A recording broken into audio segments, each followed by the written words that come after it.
안녕하세요. 행복한 장여사입니다. 구독과 좋아요는 큰 힘이 됩니다. 감사합니다. 서울 예술이전당 콘서트홀은 클래식 음악을 사랑하는 관객들로 가득 찼습니다. 저는 아내의 기일을 맞아 그녀가 가장 좋아했던 쇼팽의 발라드를 들으러 왔습니다. 12년 전 교통사고로 세상을 떠난 아내와 함께 해외 유학을 떠났다가 실종된 딸 소희를 그리며 혼자 이 자리에 앉아 있었습니다. 무대 위에 한 젊은 여성이 등장했습니다. 박수진이라는 이름의 피아니스트였습니다. 그녀는 최근 국제 콩쿠르에서 우승하며 화제가 된 신진 연주자였습니다. 우아한 검은 드레스를 입은 그녀가 피아노 앞에 앉아 홀 안이 고요해졌습니다. 첫 음이 울려 퍼지는 순간 제 심장이 멈추는 듯 했습니다. 그녀의 연주 스타일, 특히 왼손의 움직임이 너무나 익숙했습니다. 저는 어린 시절부터 피아노를 가르쳤던 딸 소희의 연주법과 똑같았습니다. 그녀의 손가락이 건반을 누르는 방식, 특히 새끼손가락의 독특한 굽힘 각도까지도 말입니다. 연주가 끝나자 박수가 터져 나왔지만 저는 그 자리에 얼어붙어 있었습니다. 12년간 찾아 헤맸던 딸이 눈앞에 있을 수도 있다는 생각에 숨이 막혔습니다. 그녀가 인사를 하며 고개를 숙일 때 목 뒤에 작은 흉터가 보였습니다. 그것은 소희가 어릴 때 넘어져서 생긴 상처와 같은 위치였습니다. 콘서트가 끝난 후 저는 떨리는 다리로 백스테이지로 향했습니다. 12년 동안 포기하지 않았던 희망이 다시 타오르기 시작했습니다. 과연 그녀가 제 딸일까요? 아니면 단순한 우연의 일치일까요? 어떻게든 확인해야 했습니다. 백스테이지에서 박수진을 만나기까지 1시간을 기다렸습니다. 매니저와 기자들이 빠져나간 후 저는 조심스럽게 그녀에게 다가갔습니다. 가까이서 본 그녀의 얼굴은 더욱 확신을 갖게 했습니다. 아내를 닮은 눈매와 제 젊은 시절과 닮은 코끝까지 모든 것이 제 기억 속 딸과 일치했습니다. 안녕하세요. 정말 감동적인 연주였습니다. 제가 떨리는 목소리로 말을 걸었습니다. 그녀는 정중하게 고개를 숙이며 인사했습니다. 감사합니다. 클래식을 좋아하시는군요. 네, 제가 예전에 음악을 했었거든요. 혹시 피아노는 언제부터 시작하셨나요? 저는 자연스럽게 질문했습니다. 그녀의 대답은 충격적이었습니다. 사실 정확히 기억나지 않아요. 12년 전 사고 이후로 많은 기억을 잃었거든요. 제 심장이 빠르게 뛰기 시작했습니다. 사고요? 네, 어릴 때 심한 사고를 당했는데 그 이후로 과거 기억이 많이 사라졌어요. 지금의 양부모님이 저를 입양해서 키워주셨고 피아노도 그때부터 다시 배우기 시작했죠. 저는 더 이상 참을 수 없었습니다. 혹시 박수진이 본명인가요? 그녀가 잠시 망설이더니 대답했습니다. 아니에요. 원래 이름은 기억나지 않아서 양부모님이 새로 지어주신 거예요. 혹시 이소희라는 이름이 익숙하지 않으세요? 제가 조심스럽게 물었습니다. 그녀의 눈에 잠깐 흔들림이 지나갔지만 곧 고개를 저었습니다. 죄송하지만 모르겠어요. 왜 그런 질문을 하시는 건가요? 저는 가방에서 준비해온 오래된 사진을 꺼냈습니다. 12년 전 소희의 피아노 발표회 사진이었습니다. 그녀가 사진을 보는 순간 얼굴이 창백해졌습니다. 박수진은 사진을 오랫동안 바라보았습니다. 그녀의 손이 미세하게 떨리고 있었습니다. 이 아이는 누구인가요? 그녀가 떨리는 목소리로 물었습니다. 제 딸 소희입니다. 12년 전에 잃어버렸어요. 그녀는 사진 속 소희와 자신이 얼마나 닮았는지 알 수 있었을 것입니다. 하지만 여전히 확신하지 못하는 표정이었습니다. 우연의 일치일 수도 있잖아요. 세상에는 닮은 사람이 많으니까요. 저는 또 다른 증거를 제시했습니다. 소희는 태어날 때부터 손가락 관절이 특별히 유연했어요. 특히 새끼손가락이 거의 90도까지 뒤로 굽혀졌죠. 의사는 이런 특징을 가진 사람이 10,000명 중 1명도 안 된다고 했어요. 박수진이 자신의 새끼손가락을 보았습니다. 그녀도 같은 특징을 가지고 있었습니다. 양부모님은 이것이 피아니스트로서 타고난 재능이라고 말했었습니다. 이것만으로는 확신할 수 없어요. 그녀가 여전히 의구심을 표했습니다. 그럼 DNA 검사를 해보는 건 어떨까요? 제가 제안했습니다. 그녀는 잠시 고민하더니 동의했습니다. 좋아요. 하지만 결과가 나오기 전까지는 확실한 건 아니라는 걸 알아주세요. 그때 그녀의 매니저가 다가왔습니다. 수진 씨, 내일 녹음 일정이 있어서 이제 가야 해요. 박수진은 저에게 명함을 건네며 말했습니다. 연락 주세요. DNA 검사 일정을 잡아요. 그녀가 떠난 후 저는 한동안 그 자리에서 움직일 수 없었습니다. 12년 만에 찾은 희망의 실마리였습니다. 하지만 동시에 두려움도 컸습니다. 만약 그녀가 제 딸이 아니라면, 그리고 딸이 맞다면 왜 저를 기억하지 못하는 걸까요? DNA 검사를 위해 병원에서 만나기로 한 날, 박수진은 정시에 도착했습니다. 그녀의 표정은 여전히 조심스러웠지만 저는 그녀의 작은 습관들을 관찰할 수 있었습니다.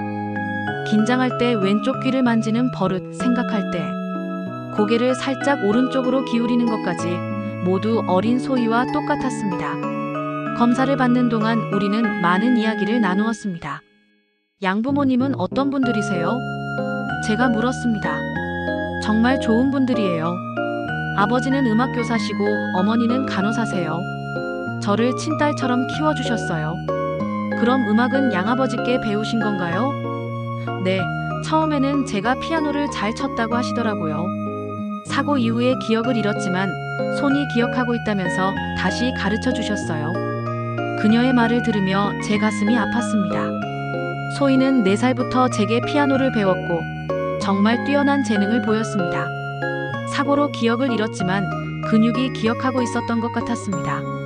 검사가 끝난 후 의사는 결과가 일주일 후에 나온다고 했습니다. 그 일주일은 제 인생에서 가장 긴 시간이었습니다. 매일 밤 소희의 어린 시절을 떠올리며 잠들었습니다. 첫 발표회에서 떨리는 손으로 연주하던 모습, 제가 새로운 곡을 가르쳐 줄 때마다 보이던 열정적인 눈빛들. 한편 박수진도 혼란스러워했습니다. 그녀는 양부모님께 이 일에 대해 말했고 양부모님은 놀라면서도 진실을 알고 싶어 했습니다. 수진아, 내가 우리에게 왔을 때도 정말 신비로웠어. 마치 천사가 보내준 선물 같았단다. 마침내 결과를 확인하러 가는 날이 왔습니다. 병원 복도를 걸으며 저는 12년간의 모든 순간들이 떠올랐습니다. 의사가 결과지를 들고 나왔을 때 제 심장은 터질 것처럼 뛰었습니다. 축하드립니다. 99.9%의 확률로 친부녀 관계가 맞습니다. 그 순간 박수진의 얼굴에서 혈기가 싹 가셨고 저는 눈물을 참을 수 없었습니다. 아빠. 그녀가 떨리는 목소리로 말했습니다. 비록 기억은 없지만 그 순간만큼은 본능적으로 알 수 있었던 것 같습니다. 저는 12년 만에 딸을 끌어안았습니다. 그녀도 제 품에서 울음을 터뜨렸습니다. 미안해, 소희야. 아빠가 널 지켜주지 못해서. 제가 흐느끼며 말했습니다. 아니에요, 아빠. 이제 만났잖아요. 그녀가 제 등을 토닥이며 위로했습니다. 역설적이게도 딸이 저를 위로하고 있었습니다. 그날부터 우리는 조금씩 관계를 회복해 나갔습니다. 박수진은 여전히 양부모님과 함께 살기로 했고 저도 그들에게 감사했습니다. 12년간 제가 하지 못한 부모 역할을 대신해준 분들이었으니까요. 하지만 행복도 잠시 박수진에게 충격적인 소식이 들려왔습니다. 건강검진에서 급성 백혈병이 발견된 것입니다. 의사는 즉시 골수 이식이 필요하다고 했습니다. 희귀한 혈액형이라 적합한 기증자를 찾기가 어려울 것 같습니다. 저는 즉시 검사를 받았습니다. 결과는 기적적이었습니다. 제가 완벽한 기증자였던 것입니다. 이런 일치도는 정말 드뭅니다. 부녀지간이라도 이 정도는 흔하지 않아요. 의사가 놀라워했습니다. 하지만 문제가 있었습니다. 제 나이와 건강 상태상 기증 수술이 위험할 수 있다는 것이었습니다. 의사는 합병증 가능성을 경고했지만 저에게는 선택의 여지가 없었습니다. 12년 만에 찾은 딸을 다시 잃을 수는 없었습니다. 수술을 앞두고 박수진이 제게 말했습니다. 아빠, 너무 위험한 거 아니에요? 다른 방법을 찾아봐요. 하지만 저는 이미 결심했습니다. 소희야, 아빠가 12년 동안 못해준 게 너무 많아. 이번엔 아빠가 널 지켜줄 차례야. 수술 전날 밤, 저는 오래된 일기장을 꺼내 읽었습니다. 소희가 실종된 후 매일 써온 일기였습니다. 오늘도 소희를 찾지 못했다. 하지만 포기하지 않겠다. 이런 문장들이 12년간 반복되어 있었습니다. 수술 당일 박수진이 제 손을 꼭 잡으며 말했습니다. 아빠 사랑해요. 기억은 없지만 마음은 알 것 같아요. 그 말이 제게는 가장 큰 위로가 되었습니다. 수술은 예상보다 순조롭게 진행되었습니다. 의료진의 훌륭한 실력 덕분에 합병증 없이 성공했습니다. 며칠 후 박수진의 상태도 호전되기 시작했습니다. 새로운 골수가 잘 자리 잡고 있었습니다. 회복실에서 깨어난 박수진이 제게 말했습니다. 아빠 꿈을 꿨어요. 어린 시절 아빠와 함께 피아노 치던 꿈이었어요. 저는 놀랐습니다. 기억이 조금씩 돌아오고 있는 것 같았습니다. 정말 뭐가 기억나? 아직 확실하지 않지만 아빠가 제게 엘리제를 위하여를 가르쳐 주시던 기억이 희미하게 떠올라요. 그것은 소희가 가장 좋아했던 곡이었습니다. 의사는 수술의 충격이나 강한 감정적 자극이 때로는 잃어버린 기억을 되찾는 데 도움이 될 수 있다고 설명했습니다. 12년 만에 아버지를 찾고 생명의 위기를 함께 극복한 경험이 그녀의 뇌에 자극을 준 것 같았습니다. 박수진의 회복은 놀라울 정도로 빨랐습니다. 한 달 후 그녀는 퇴원할 수 있었고 의사들도 기적적인 회복이라며 감탄했습니다. 그리고 점점 더 많은 기억들이 돌아오기 시작했습니다. 아빠, 제가 어릴 때 고양이를 키웠던 것 같아요. 이름이 초코? 그녀가 조심스럽게 말했습니다. 저는 깜짝 놀랐습니다. 초코는 소희가 7살 때 키웠던 고양이 이름이었습니다. 맞아, 초코. 넌 그 고양이를 정말 사랑했어. 기억이 돌아올수록 박수진은 더욱 혼란스러워했습니다. 12년간 자신이 알고 있던 정체성과 새로 찾은 과거 사이에서 갈등했습니다. 저는 누구인가요? 박수진인가요? 이소희인가요? 저는 그녀를 꼭 안아주며 말했습니다. 넌 둘 다야. 박수진으로서의 12년과 이소희로서의 어린 시절, 모두가 너를 만든 소중한 시간들이야.